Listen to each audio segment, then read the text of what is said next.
Well, hey, y'all. Welcome to Sharpen, where no matter the conversation, we always seem to whittle life down to what matters most. And we hope that as you hang out with us, you will be inspired to do the same. My name is Nicole Payne. To my left is Natira Blount, and to my right is Danielle Perry.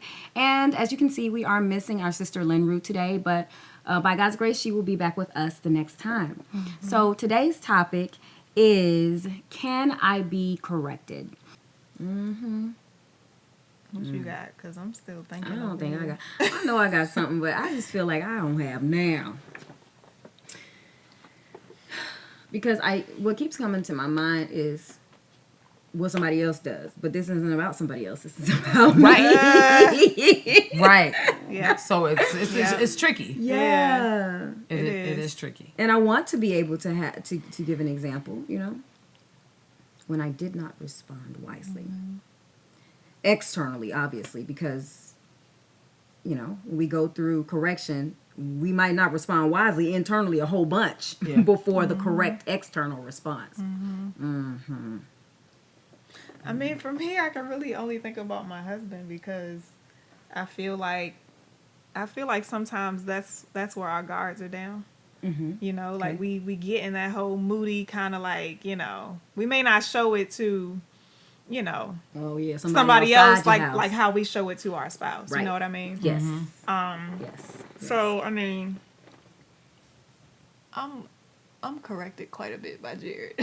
I'm just trying to think of a situation. I'm trying to think of a situation. Actually, I complimented him the other day, though. I was reading about Jesus in one of the Gospels, and I said, if that ain't my husband, just how Jesus spoke truth to the Pharisees, because Jared is like, he's kind of cutthroat when it comes to truth. And sometimes I'm like, all right, like you need to kind of like package that a little better. Like I know what you're saying is truth, right?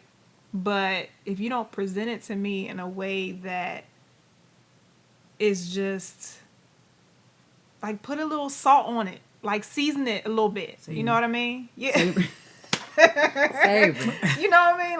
Like put a little salt on it. And I think when he doesn't, because that is something that he's working on, but when he doesn't at times, that's when I'm like, don't come at me like that type of feeling. You know what I mean? And for me, I think the way that I respond externally is my facial expressions also, because he'd be like, sweetheart, why you look like that? Like, why your face like that?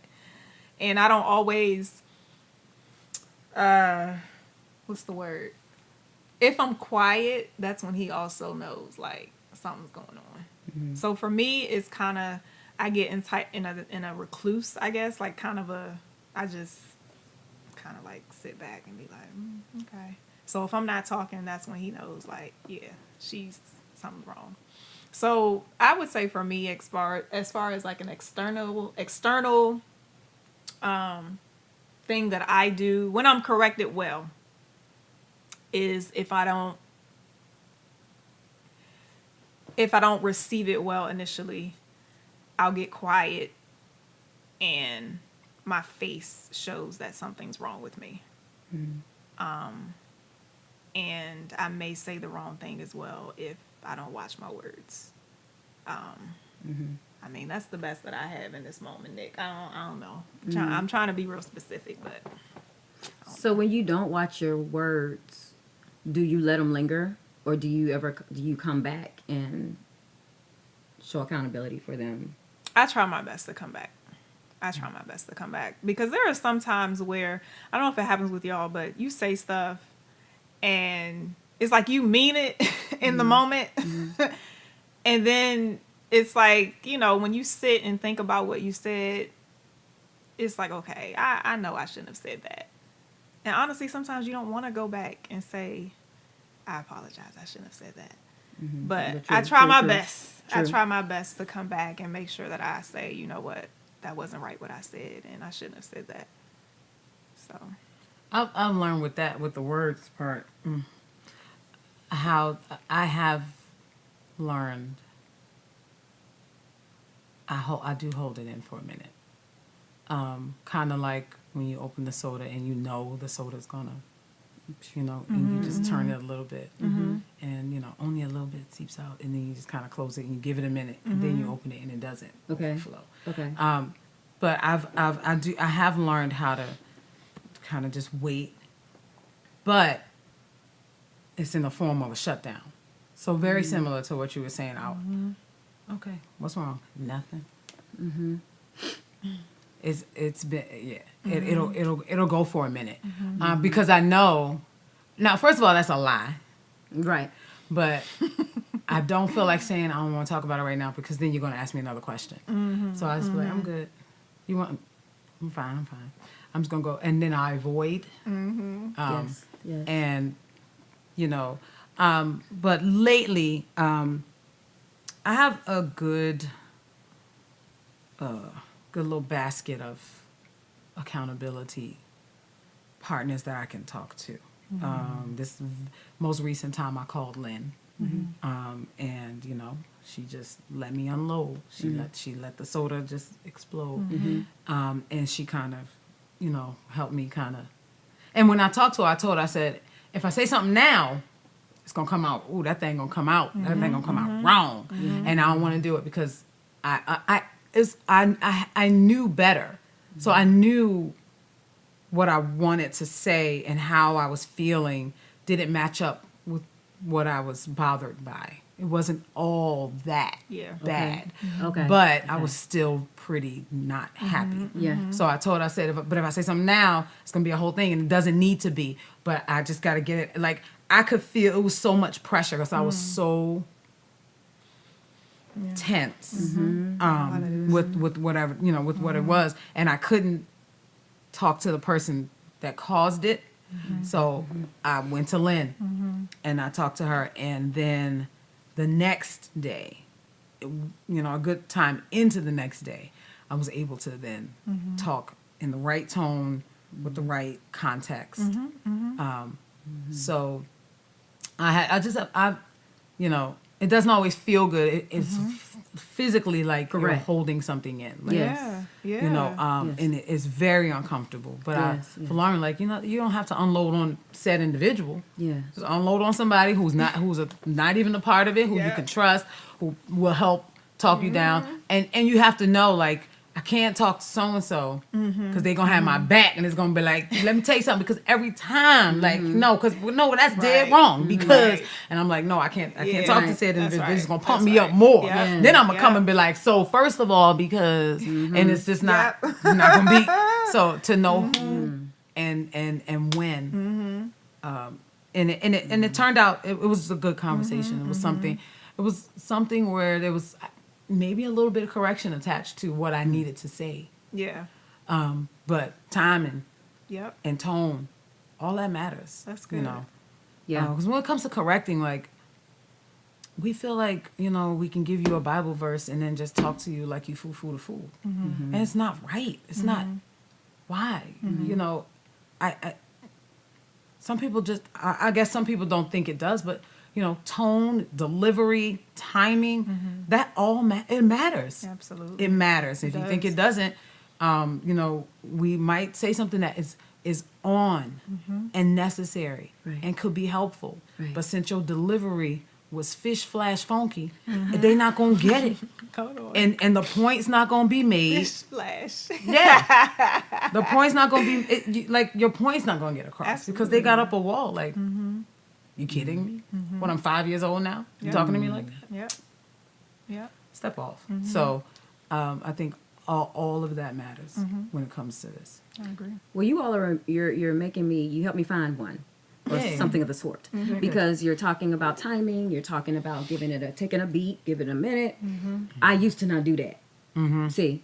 And I'm thinking of Kwesi, and I don't really remember specific situation, but I can just remember myself, if he didn't want to talk about something, but I felt that same bottle cap type of thing inside, I wanted to deal with it then. Yep. And so I would keep saying stuff. I would keep asking questions. He's like, Nick, I don't want to talk about it. I'm like, but why?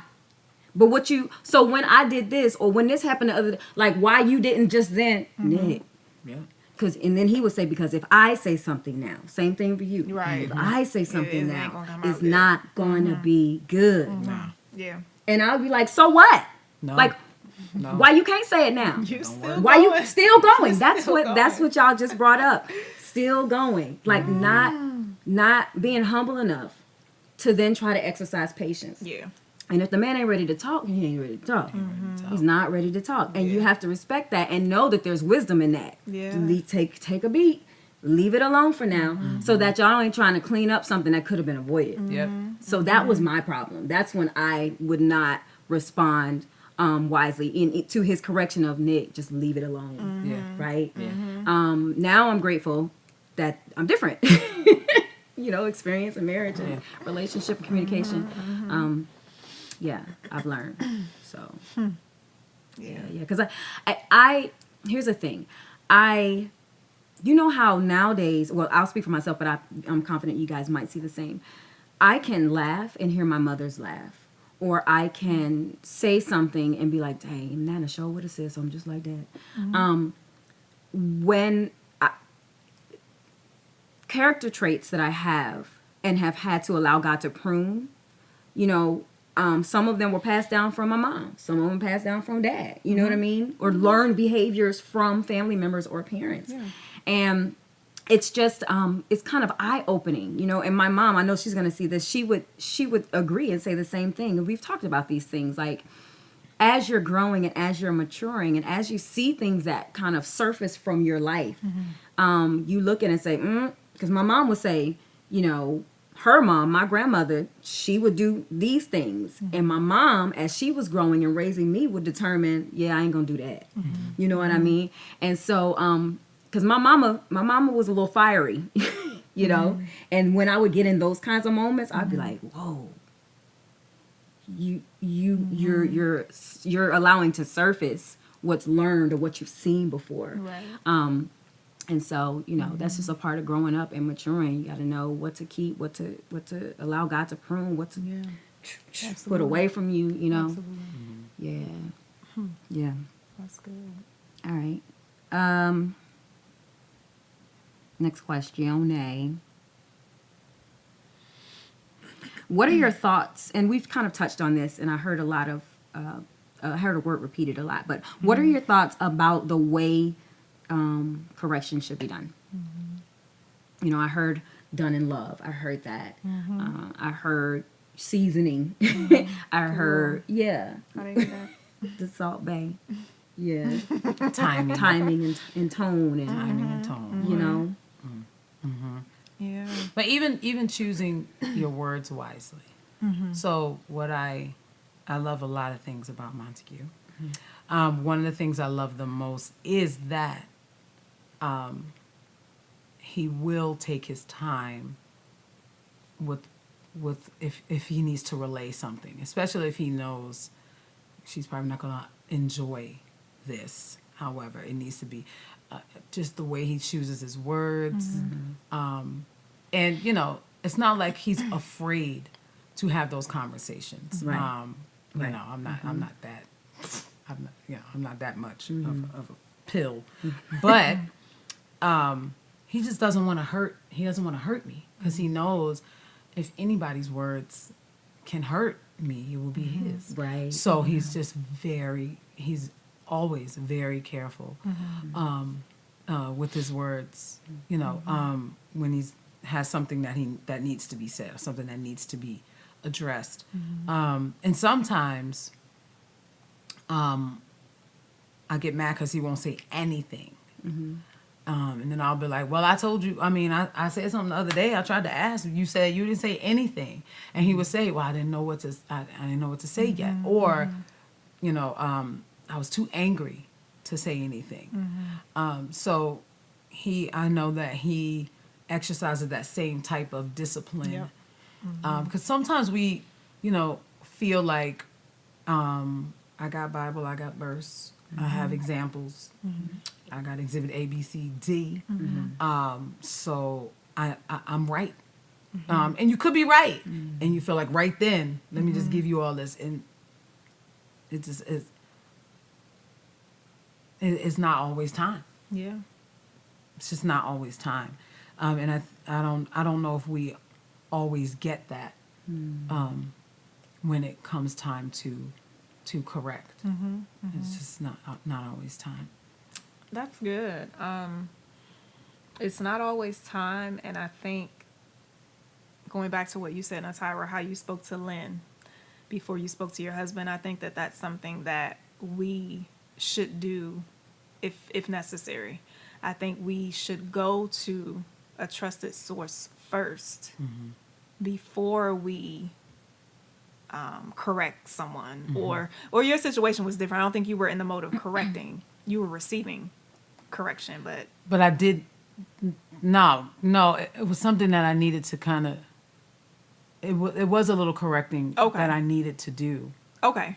in that. In that situation. Okay, Yeah. yeah. So I think it's good when we do go to people that we can trust, that won't be biased. Yeah.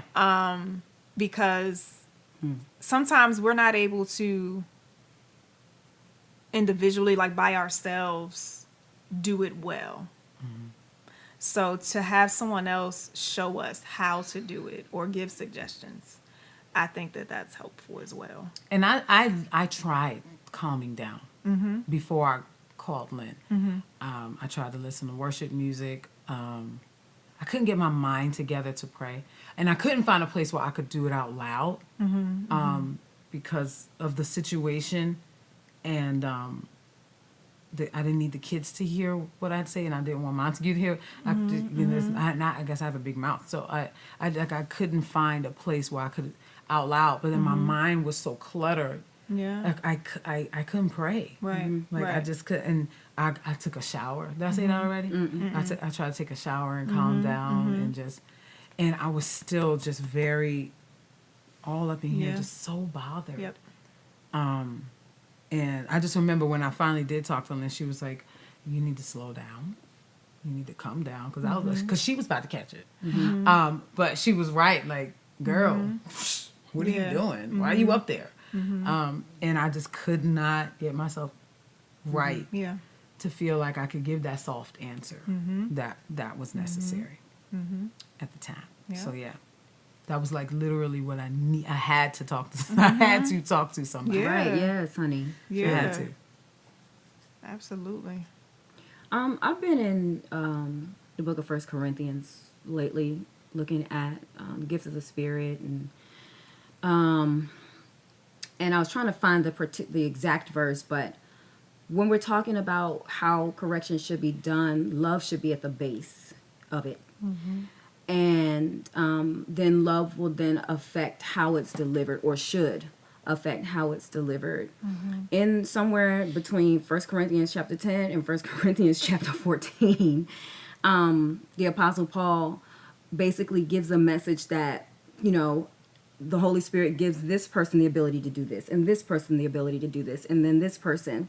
And there's an order to it as well, because we're not all trying to have the most impressive gift, right? Because at the base of it all love should be operating, because this should be to build up the body of Christ. When you allow the Holy Spirit to function in you in a certain type of way, that you deliver this type of, through this type of gift. And that's how I believe correction should be done as well. I mean, even in chapter 13, the attributes of what love is are spelled out for us, and it is patient, and it is kind, and it is long suffering, and it doesn't keep records of wrong. When we go to correct, the corrector needs to ask internally, ask God, like, is love at the base of this, or am I trying to get my agenda across? First of all, because then, like it says, if you have not love, but you can speak in tongues, and if you have not love, but you can prophesy with the best of them, like, you're nothing. You making noise, and you need to be quiet. Same with correction. If love isn't at the base of it, then you're going to operate in error, be it out of time, wrong tone, no seasoning, whatever. Yeah. Absolutely. It gets dangerous. Dangerous. Yeah, because also, so like we're a lot of this we're thinking about our husbands first, but I outside of that, because we're not going anywhere. If Right. if Montague says something I don't like, I'm not Correct. gonna be like, well, listen, I'm gone. You're right. But right, but with a friend or at work, or like, you can cut people off if you feel like you don't know how to talk to me, you don't have any respect for me. Every time you come at me, you telling me what I'm doing wrong. Again, back to that whole rebuking thing too, because I think that we do put rebuke in the place of correcting. Right. Because you ain't got nothing for me. Mm-hmm. You don't listen. Mm-hmm. When you do my formal observation, and you give me a 2 out of 4 in this area, Yeah. I'm gonna need to see a blurb on the side. Some notes. Number one, about why. Uh-huh. Furthermore, when we have our one-on-one, I'm gonna need to see that you jotted down some strategies for moi. Because other than that, you go ahead and bump me to a 4. 'Cause you Correct. ain't got nothing for me. Correct. If it's something you telling me something that can't be fixed, then put it at a 4. So like the rebukes are, puh. It's just, it does not. Why? But also where. Yeah. Why you put me on blast? Yeah. Yeah. Why you gotta have an audience? Yeah. Absolutely. What is we doing right now? Like what? Why? That's good. That thing ain't. It's That's not. good. It's not cute. It's not. And recently, Montague was FaceTiming, but Samara was with them, and I forgot what happened. Something. It wasn't that big of a deal, but it was something, and I was like, yeah, but you left something I said, or something he said that wasn't right, and I kind of just correct. It was something minor, Right. and he was like, he being sassy. But he was looking at me like, don't do that while she's sitting right here. Like, stop. Like, I'm trying to figure out why. Yeah. Because it's a whole different. Whereas another time it probably would have been, we'd have just kind of talked about it and it would have just been like whatever. But his was, that's literally when he was like, you being sassy. Like, it turned into me being sassy because you stunting in front of Samara. Yeah, yeah. Stop, like, don't do that. Yeah. I think that's another caveat that makes it like, ugh. Whoosh. And I think, so that gets tricky because I thought about the example of Paul rebuking Peter. About being a Paul hypocrite. rebuked Peter, right? Yeah, it was Paul. He rebuked Peter in front of everyone, right? But it's discerning when that's appropriate. For example, I don't have kids yet, but I imagine if you're correcting one of your children, sometimes your other children may need to see that so that they'll know maybe what not to do. So it can happen in front of other people, but what's the reason behind it? Is your motive not to put them on blast, but to let everybody know? Like, I'm trying to remember Paul's case and why he was able to correct Peter publicly. And I think it was because of the situation and him being a hypocrite. And I have to reread it again, but that example just came to my mind when you were talking to Tyra. So I think there's a way to do it publicly according to the scriptures, but you have to know that if you're going to do it publicly, it has to be done well, if I may say it that way. It has to be done well. So yes, I think that there is a time and a place. Yeah, and it depends on the audience. There's an appropriate public, and there's an inappropriate public. Yeah. And then, of course, what the situation is. What the situation So if is, it's yeah. something with one of my kids that's really sticky, embarrassing, I'm not doing that in front of the other kids. I don't care if they're siblings. They're not going. It's not going to go over well. And it's not like they're going to throw something and storm out. I hate you. Like, it's not going to be that, but it's just like,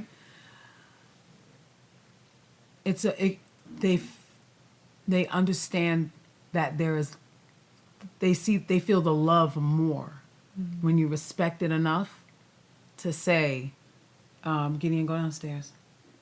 Go downstairs. Close the door. Now I need to talk to you, Joshua. Yeah. Because the love is there more. They interpret the love more.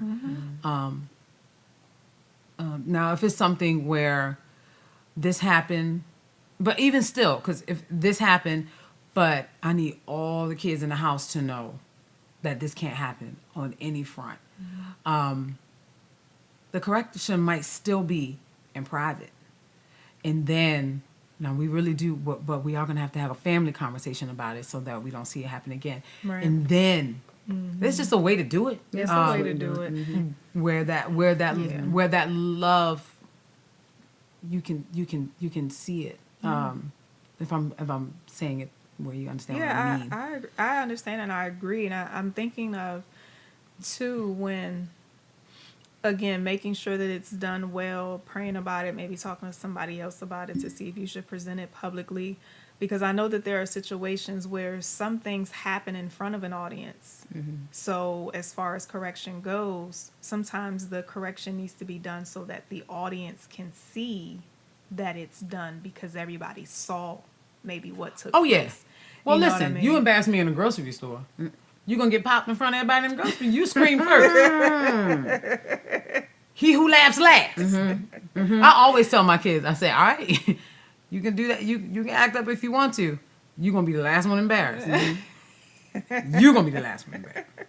Okay, because I can get big. Right. But yeah. If it was a public, then, if it was a public thing that was, that everyone saw or partook of, or however it works, it probably, not always, but probably needs to be addressed publicly, because if not, it can have an effect on how other people then start feeling like they can. Right.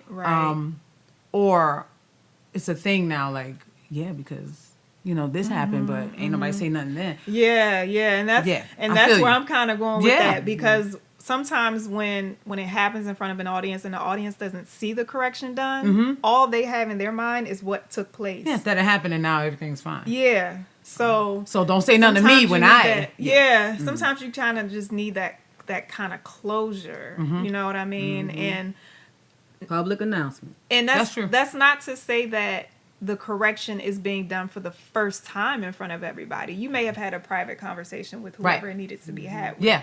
But as far as everybody, just privy to what took place, I think sometimes it needs to be addressed that, this person, we talked, we had a conversation. Right. I'm addressing it now with everyone because you all saw what happened. So I think that's tasteful. And not necessarily embarrassing. Yeah. With the way the way you worded it and the way you said it. I think that we burn bridges when we don't do it right. Yeah. We do. Yeah. And then it's just always forever a thing. Yeah.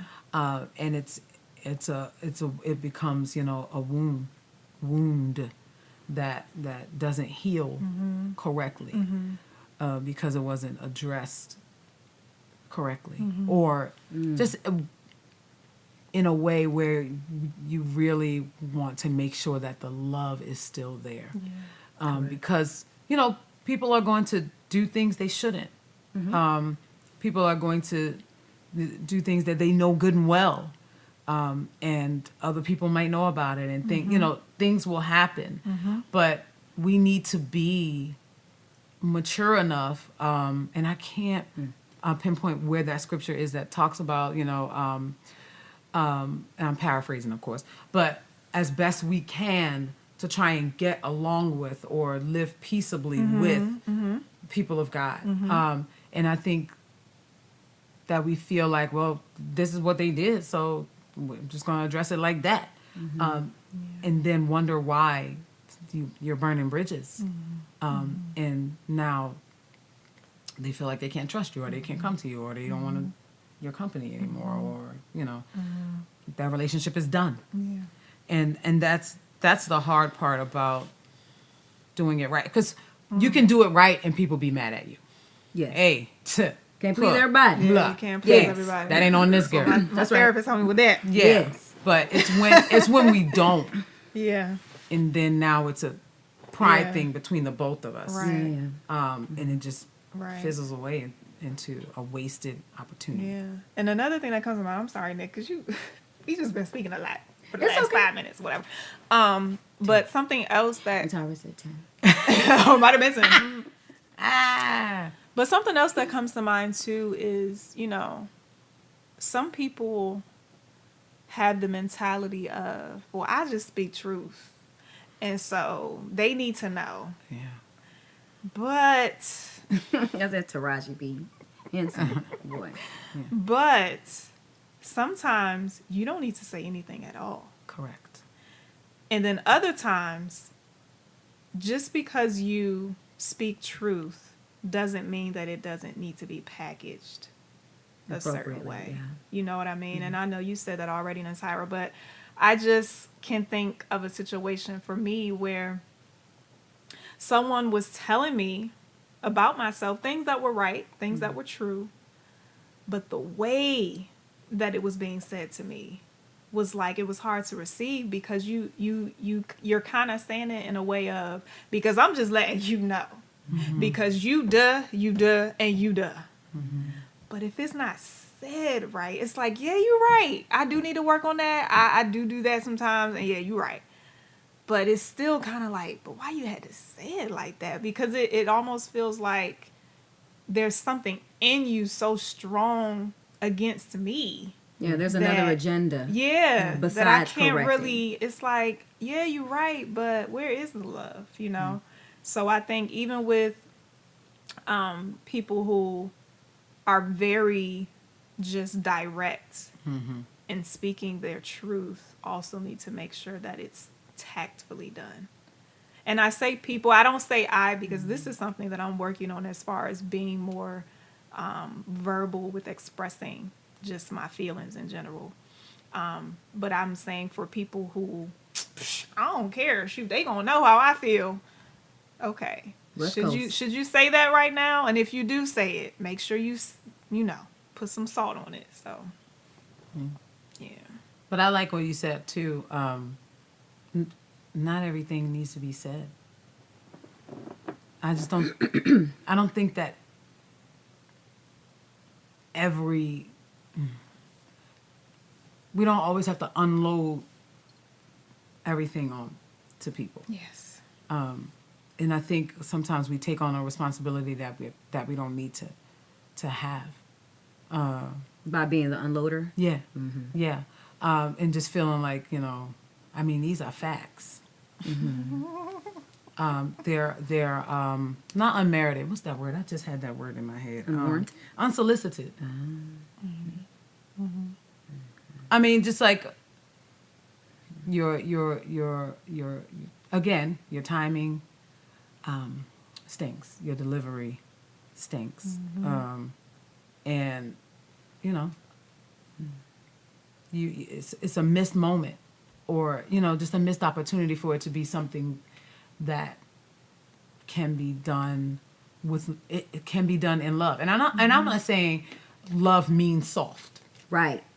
Yes. Yeah. I'm not saying that because Right. I can say something to you that's not soft, but I can say it in love.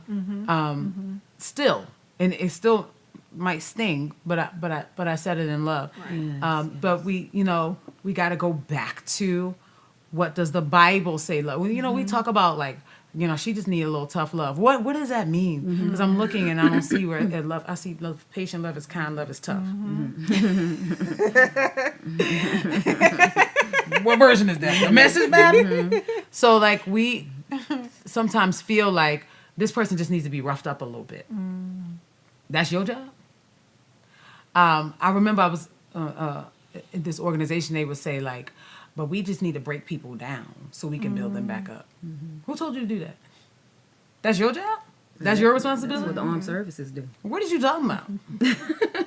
So I just, I think we take on what we feel like is our responsibility That's to good. do. That's good. And then we say, well, look, I'm just keeping I'm it just 100 being with you. real. I'm just being real. I'm just, and that's funny. And that goes back to the conversation Montague and I had when I was just like, you trying to change me.